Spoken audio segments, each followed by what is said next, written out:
Boa Liga o tarde, áudio. como é que vai, Aí Kennedy? Tudo sim. bem? José Roberto, é Tudo. um prazer aqui estar com vocês aí. Prazer é Prazer é nosso. nosso. O Júlio ele é físico, engenheiro, é professor da Escola Politécnica da Universidade de São Paulo e ele é diretor científico do Centro de Pesquisa e Inovação em Gases de Efeito Estufa da Universidade de São Paulo. E ele tem uma proposta muito interessante que nós vamos pedir para ele explicar para a gente, que é como fazer hidrogênio a partir do etanol, né? Vamos Esse lá. combustível sustentável e tal.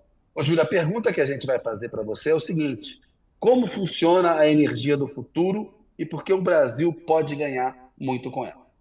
Vamos lá. Então, primeiro, falando acerca aí do nosso centro, né? Como você falou, Kennedy, o nosso centro ele tem a missão principal é fazer com que nós trabalhemos aí em linha com mitigação de emissões de gases de efeito estufa, né? E aí entra a questão da energia, logicamente, né? Quando a gente fala de gases de efeito estufa, principalmente o CO2, né? A questão de uso, você passar do uso de combustíveis fósseis para formas sustentáveis de utilização, aí, por exemplo, do hidrogênio, né? E aí a pergunta que você fez especificamente, né? Nós vamos inaugurar aqui agora, meados, final de julho, início de agosto deste ano, aquilo que começamos a obra aí em agosto do ano passado, um ano foi para a construção, né? Praticamente a obra civil terminou, que é a primeira planta para a planta piloto para a produção de hidrogênio a partir do etanol. Nós vamos produzir 5 quilos de hidrogênio por hora, né, que vai ser suficiente para abastecer 3 ônibus e um automóvel, e até mesmo talvez 2 caminhões, e o número de ônibus talvez aumente para 5 no futuro próximo, ainda este ano, até o final do ano, né? E como é que é esse. Vamos primeiro explicar o ponto final, né, que é o uso do hidrogênio no transporte. Por quê? Porque o uso de hidrogênio no transporte, e esse hidrogênio nosso particular, é aquilo que você mesmo falou, hidrogênio sustentável, né? É um dos usos do hidrogênio. O hidrogênio é muito usado atualmente na petroquímica, a questão de siderúrgica, nós estamos começando a ver algumas rotas que o hidrogênio vai poder entrar, né? Mas vamos focar nessa questão de transporte. Transporte de veículos leves e transporte pesado e o que nós vamos focar é o uso do hidrogênio em células a combustível. O que vem a ser isso? Nada mais é do que uma forma de gerar eletricidade internamente no carro. Você pega o hidrogênio que está no tanque comprimido aí do automóvel, né? Com o oxigênio do ar, combina os dois, gera eletricidade e água. Se o hidrogênio tivesse sido obtido de uma forma sustentável, obviamente você vai ter o hidrogênio, o produto vai ser eletricidade e água, então você vai trabalhar naquela linha de um automóvel sustentável, né? Porque a Ou seja, não pegada polui nada, Júlio. É não zero polui. poluição. Não, Polui nada. a única coisa de produto é água, água. E uma água puríssima, aliás. Vamos deixar bem claro, uma água muito pura, né? Como é que faz E, o escapamento? Então não sai nem gás, sai só água. não sai nem gás. É até interessante, vocês quiserem, aqui depois podemos marcar de vocês conhecerem o carro aqui, o Sim. automóvel que nós temos. Ele tem um pequeno reservatório que você pode ir eliminando essa água à medida que você vai se movimentando com o carro, ou você pode apertar um botãozinho no painel e ele libera a água de uma vez só, né? Por exemplo, se você vai estacionar na sua garagem, você pode apertar o botão de purga da água e Uhum. ele, no caminho, assim, um pouco antes da sua garagem, ele libera a água, né? Essa água puríssima, né? E esse Então, carro, essa. Pode falar. Júlio, ele é movido exclusivamente a eletricidade ou é um modelo híbrido que tem explosão e eletricidade juntos? Não tem combustão, não tem Tá. explosão. Uhum. A gente pode até, uma analogia boa que você fez aí, ele é praticamente um híbrido, Só que você tira o motor de combustão interna e coloca a célula combustível.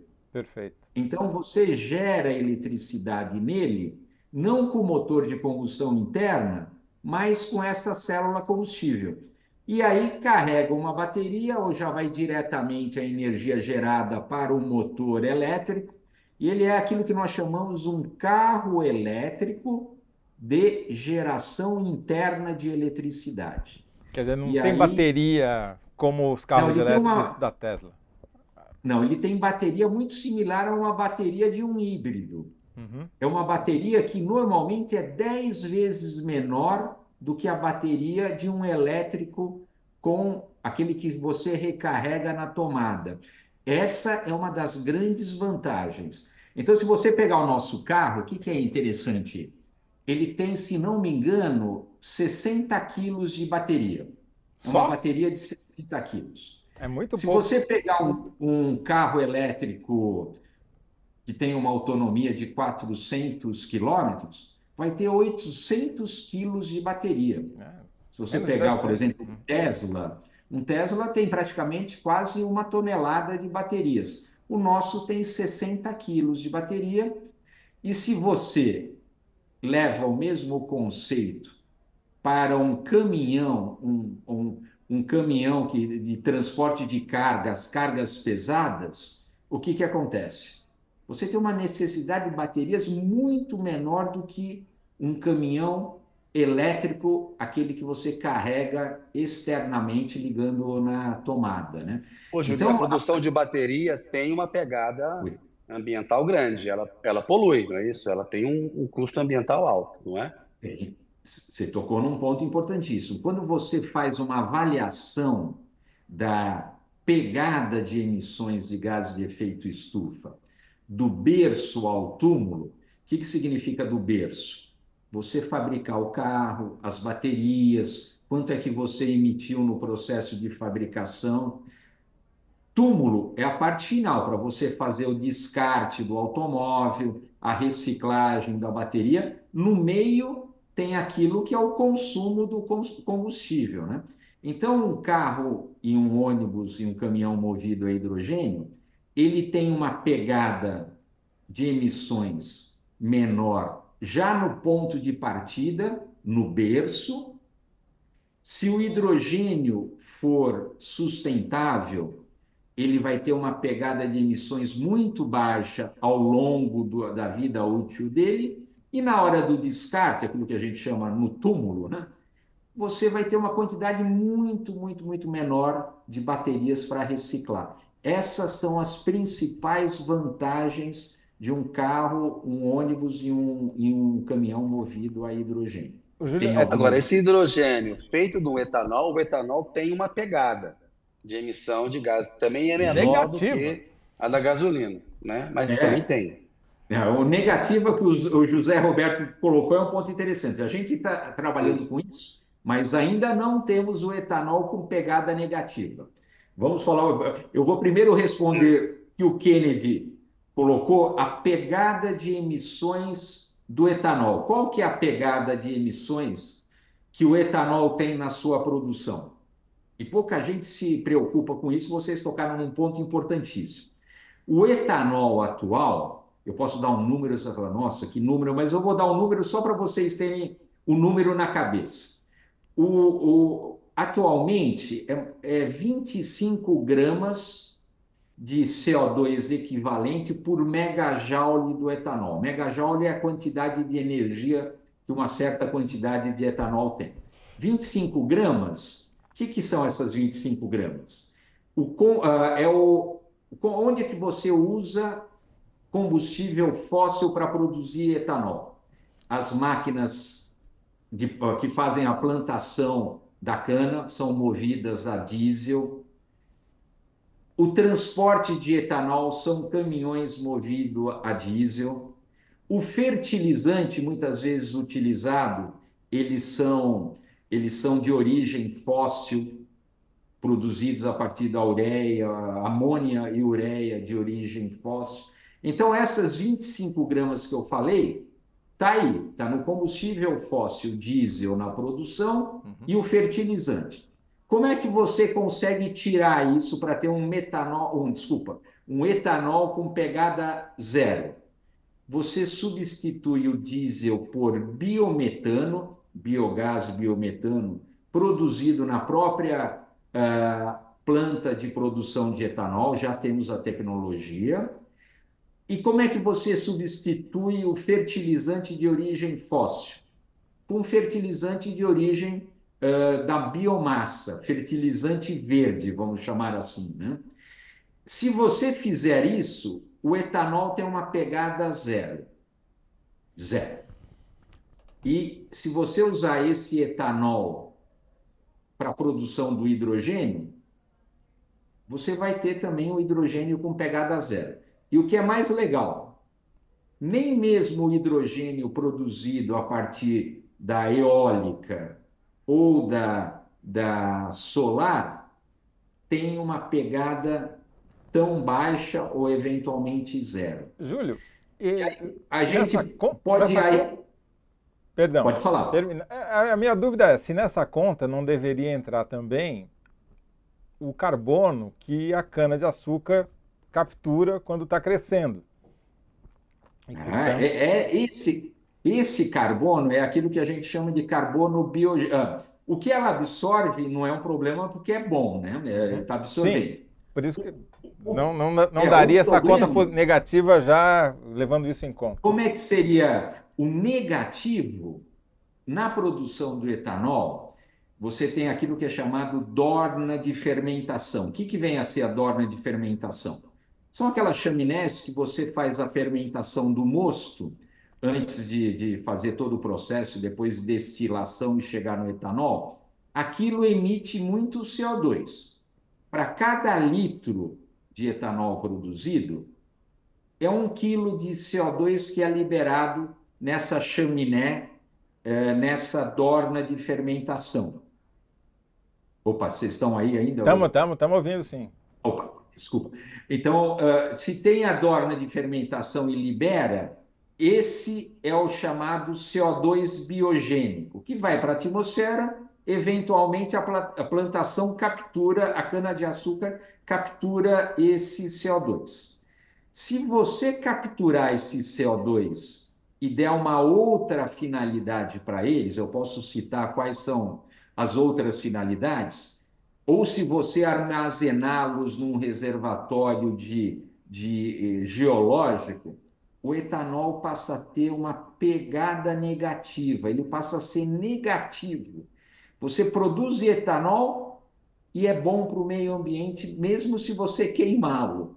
Isso é incrível, mas é um ramo é um programa aqui que nós temos no nosso centro que chama BECS, Bioenergy Carbon Capture and Storage, é o acrônimo em inglês, né? Bioenergia com captura e armazenamento de CO2. E aí você chega a um etanol com pegada negativa. Se o hidrogênio for produzido com esse etanol com pegada negativa, vai ser um hidrogênio com pegada negativa que nem o solar e nem o eólico conseguem chegar. Agora, como é que é a mágica que vocês fazem para transformar etanol em hidrogênio? Porque porque armazenar o hidrogênio também era um problema no passado. Enfim, como é que vocês resolveram esse problema e o problema da distribuição, né? Como é que a maior parte do hidrogênio é produzido hoje? Eu diria que 90% do hidrogênio que é produzido no mundo, por volta de 90%, é uma reação muito simples que ocorre num equipamento chamado reformador a vapor de gás natural. Se você pegar, isso aqui é química básica, você pega metano, CH4, é a fórmula do metano, água, H2O, faz essa água, aquece até ela se tornar vapor. Vai ter duas meia-reações, você tem que elevar a temperatura a 700 graus centígrados. vão ter duas meia-reações nesse equipamento chamado reformador, que vai sair de um lado o hidrogênio e de outro lado o CO2. Entrou CH4, H2O, saiu CO2 e hidrogênio.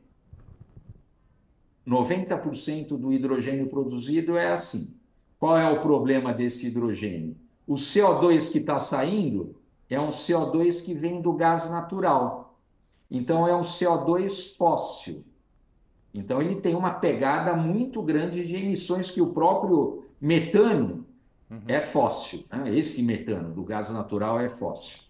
O que nós vamos fazer no nosso reformador? Que é uma tecnologia que já existe há algum tempo, uma empresa brasileira, uma startup brasileira, ela desenvolveu, chegou naquele ponto que você passou a ter uma eficiência que nós vamos testar, vamos ver se aquilo que é chamado de scale-up, que é passar do laboratório para uma planta piloto, se conseguiu se manter a eficiência que teve-se no laboratório. E qual é a mágica? Ao invés de você entrar com CH4 e água, você vai entrar com etanol e água, mas uma quantidade muito menor de água do que aquela que você tem na produção com gás natural. E qual é a vantagem? Vai sair hidrogênio e CO2, mas aquele CO2 que vai estar saindo é um CO2 biogênico, não é um CO2 fóssil, é um CO2 que veio do etanol e um CO2 que veio da planta da cana-de-açúcar, no caso. Eu não sei se eu consegui explicar, Kennedy, mas essa, como você mesmo disse, essa é a mágica que a gente faz. Agora, isso é feito onde? Na hora de distribuir? No posto de combustível? Vai ter uma fabricazinha de hidrogênio? Para você ter uma ideia, é praticamente a metade de um container. Então, o que está planejado para quando passar para uma escala industrial, essa startup que desenvolveu o conceito, e nós vamos fazer toda a análise, eventual otimização, análise da pegada de emissões desse hidrogênio, essa é a parte da pesquisa na USP. Quando eles passarem para uma escala industrial, é praticamente meio container que ocuparia praticamente o espaço. Você tem num posto de combustível as 4 bombas numa área que você tem gasolina, etanol, gasolina com aditivo, etanol também com aditivo. Vai ser um espaço daquelas 4 bombas, você vai ter esse reformador para a produção do hidrogênio. Ô, Júlio, e o custo disso? A gente está vendo uma corrida aí na indústria automobilística brasileira, a BYD anuncia investimentos bilionários e o foco dela é mais o elétrico, mas tem o híbrido também. Stellantis, a Toyota anunciou. Tem uma discussão, né? Se investe mais no carro elétrico, no híbrido. Até queria a tua opinião e me parece que está claro onde que a gente tem que investir mais. Mas qual que seria o custo, por exemplo, para a gente ter um efeito disso? Assim, metade da frota brasileira rodando, ela pode estar com esse hidrogênio sustentável. Em quanto tempo e quanto que isso custa? Então, vamos lá. O consumo de um carro de hidrogênio, ele tem uma autonomia de 600 quilômetros com 5 quilos de hidrogênio. Então, com esses 600 quilômetros... e fora que você abastece esse carro elétrico com geração interna de eletricidade em 5 minutos. Então, você vai lá na nossa planta em agosto, você vai abastecer em 5 minutos, ao invés de esperar 8 horas para ter a carga da bateria, você vai ter a energia lá sendo gerada, a eletricidade sendo gerada. Então, em termos de consumo, esse é o dado que nós temos, assim, que é público, né? 600 quilômetros. 5 quilos é que volume? 5 quilos, aqui o carro ele tem uma pressão dos tanques de 700 atmosferas. Então, o volume deve ser mais ou menos uns 70 litros, deve dar esses... Mais ou menos o tanque de hoje, um pouquinho maior. Um pouquinho maior, você guarda os 5 quilos de hidrogênio. Mas A olha preço de só, hoje, quanto que custariam 5 quilos de hidrogênio para isso rodar 600 é a quilômetros? pergunta que vale 1 milhão, né? O que nós vamos tirar do nosso experimento, né? Nós vamos tirar. Aí o custo varia muito. Varia muito com aqueles dados que você tem no exterior. O custo do hidrogênio na Califórnia está por volta de $10 o quilo. É mais ou menos esse, um pouco acima até de $10 o quilo. O nosso vai ser menor, eu posso garantir que vai ser menor, vai ter uma pegada menor. Mas olha só o que interessante é, no meu ponto de vista, a opinião aqui da maioria dos fabricantes, inclusive, a grande vantagem do hidrogênio está em carga pesada e ônibus. Porque imagina um caminhão daqueles que é chamado classe 8, né? Aqueles caminhões pesados, para ele transportar 50 toneladas de carga, ele precisa ter 40 toneladas de bateria. Imagina a estrada, como é que vai sofrer com essa. E fora isso, você vai ter que ficar 8 horas parado carregando. E aí você cria um problema, né? Porque se todos os caminhões pesados pararem 8 horas, você vai ter que ter um número muito grande para reabastecimento. E a mesma questão em ônibus. Porque você pega um ônibus puramente elétrico, não, você carrega em 8 horas, só esquece que se ele ficar rodando numa cidade como São Paulo, ele vai ter autonomia para 6 ou 7 horas rodando. E aquelas outras horas? Ah, não, você resolve. Ao invés de ter um ônibus, você compra 2 ônibus. Você compra 2. Um trabalha metade do dia e o outro trabalha na outra metade. Ou seja, Então, transporte público, transporte de carga deviam ser a prioridade disso daí. movido a hidrogênio, a forma de eletrificação que eu vejo que a melhor é através do hidrogênio. E eu falo isso assim, existem empresas, fabricantes de caminhões que estão nos aproximando, que têm interesse em também fornecer caminhões para nós testarmos aqui, movidos a hidrogênio, né? E tem uma pergunta que interessante que vocês ainda não me fizeram, mas eu vou colocar isso. Pode fazê-la. Então eu vou fazer Por para favor. vocês e fazer um teste e falar assim, poxa, é uma pergunta que eu devia ter feito. Poxa, se o etanol é tão bom e você utiliza para a produção de hidrogênio, por que não usa o etanol para queimar de uma vez? Usa em veículo híbrido flex, usa o etanol, não fica querendo transformar o etanol em hidrogênio. Por que você não faz ônibus, Já tem a faz tecnologia aí, já tem carro movido a etanol, já está combustão? aí. E já tem, inclusive, carro elétrico movido a etanol, né? Tem os carros O híbrido da flex, Toyota, né? O híbrido. Eu falo para vocês uma coisa que muita gente esquece quando faz esse comentário, muitas vezes muitos engenheiros mecânicos esquecem. Existe um limite teórico em processos que envolvem combustão, que é chamado a eficiência máxima teórica ciclo Carnot.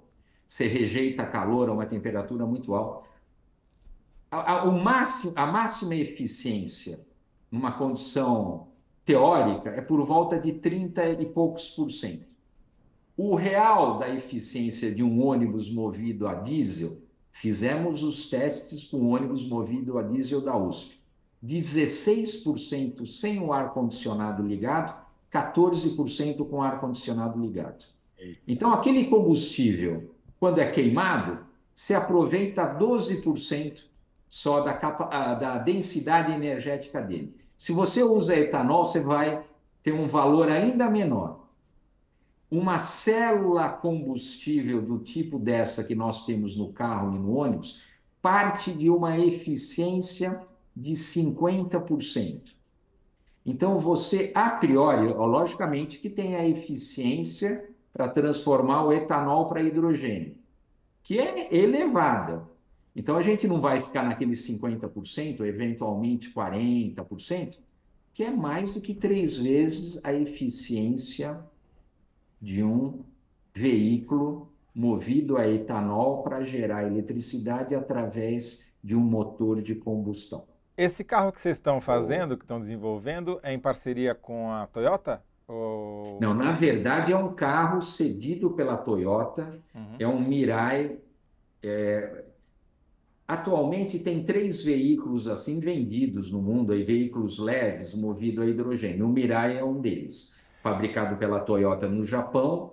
Nos Estados Unidos, Califórnia, alguns outros estados têm um número considerável.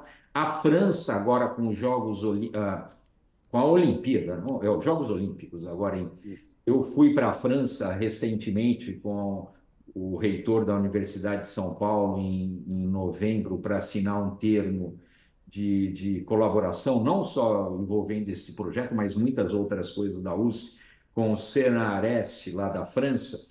Eu fiquei surpreso que eu cheguei lá na estação de trem, na Gare de Lyon, em Paris, e tinha 3 táxis Mirais, e eu peguei um deles, mas a pessoa que estava na frente pegou, eu peguei o que estava atrás, que não era o Mirai. Então, a França também tem um convênio com a Toyota, a Prefeitura de Paris, que forneceu um número, eu não tenho o número exato, de veículos Mirais que vão ser usados como showroom lá nos Jogos Olímpicos, agora esse ano em Paris. Então, esse é um carro no Japão também, ele é comercializado na Inglaterra, Alemanha. E aqui no Brasil nós temos um dos 2 únicos Mirais, né? Um está com a própria Toyota lá em Sorocaba e o outro aqui está conosco para iniciarmos os testes com esse hidrogênio a partir agora de agosto deste ano. O Kennedy, dava para ficar a tarde inteira aqui fazendo perguntas para o Júlio, mas exato. infelizmente a gente bateu no nosso limite, né?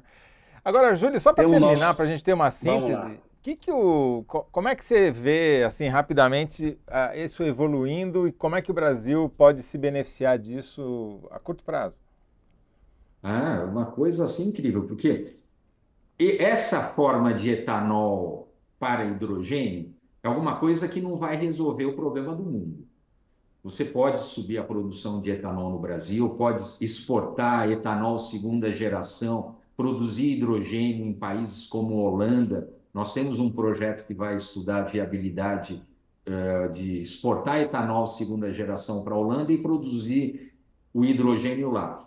Mas isso daí, existem estudos aqui, inclusive um artigo publicado por um pesquisador aqui do RCGI, o professor Marcos Bucheridi, na Nature Climate Change, mostrando que o Brasil, com o etanol subindo a produção, entrando em terras degradadas, pastos com uma forma mais inteligente, sendo usados para pastos, para reflorestamento e para a produção de etanol, o etanol brasileiro poderia substituir por volta de 3% do óleo utilizado, do petróleo utilizado para transportes no mundo, né? Isso é uma parte, né, mas teriam que ter investimentos muito grandes. Mas se você pegar essa solução brasileira, que é muito mais fácil você transportar o etanol, que é um líquido, combustível líquido, países como a Índia, os Estados Unidos, Caribe, alguns países da África, poderiam transportar o etanol, produzir o hidrogênio no ponto final, teriam um hidrogênio sustentável de baixa pegada de emissões de CO2, né? Se você considerar isso, que o Brasil tem um potencial enorme para isso, juntar com aquele hidrogênio produzido a partir de solar e eólico, o Brasil pode liderar o mundo na questão de produção e exportação, inclusive para países da Europa, que tem uma avidez, uma necessidade muito grande de descarbonizar o setor de transportes e outros setores. Então, o Brasil tem uma oportunidade única aqui para ser um líder nessa área. Inclusive, na semana que vem, eu estarei no Rio de Janeiro, na reunião da Academia Brasileira de Ciência, a primeira reunião do S20. O que é o S20? São os grupos de cientistas das 20 academias de ciência dos países que formam o G20, que nós vamos começar aí as reuniões para assessorar o G20, que vai ocorrer aqui a reunião do G20, que vai ocorrer no Rio de Janeiro, em novembro. Nós vamos começar com a série de reuniões para mostrar esse exemplo do Brasil para o mundo e o Brasil aí mostrar que pode, inclusive, exportar não apenas o hidrogênio, mas também tecnologia para fazer o hidrogênio nos países onde ele vai ser consumido. A síntese, então, professor, poderia ser com hidrogênio de etanol, o Brasil pode liderar combustível verde no mundo, é isso? Pode, com hidrogênio verde a partir do etanol, Tá. que nós chamamos de hidrogênio sustentável. Com hidrogênio sustentável, o Brasil pode liderar combustível verde no mundo. Pode, e isso pode servir, inclusive, de matéria-prima para combustível sustentável para aviação, para produzir aquilo que é chamado SAF. Você ter o hidrogênio a partir do etanol, ou o próprio etanol, rotas para SAF, rotas hidrogênio mais CO2 biogênico para metanol, para substituir o diesel no transporte marítimo. Tudo isso o Brasil pode liderar e são tópicos estudados aqui no nosso centro, no RCGI. Tem que chamar o Júlio para um outro programa, Zé. Vai ter que fazer um segundo. Só sobre navios Júlio, muito obrigado. E locomotivas. Obrigado. Muito obrigado, Júlio. Estamos um abraço. à disposição, Zé Roberto, Kennedy. É um prazer falar com vocês. O prazer foi nosso. Obrigado pela aula e parabéns pelo trabalho. É disso que tem o Fufuca Cacilde. Esse tipo de pessoa, como esse cientista, que muda o mundo. Então, valeu aqui, Júlio. Obrigado. Um forte abraço para vocês e para os ouvintes aí. Um grande abraço. Valeu. Abraço.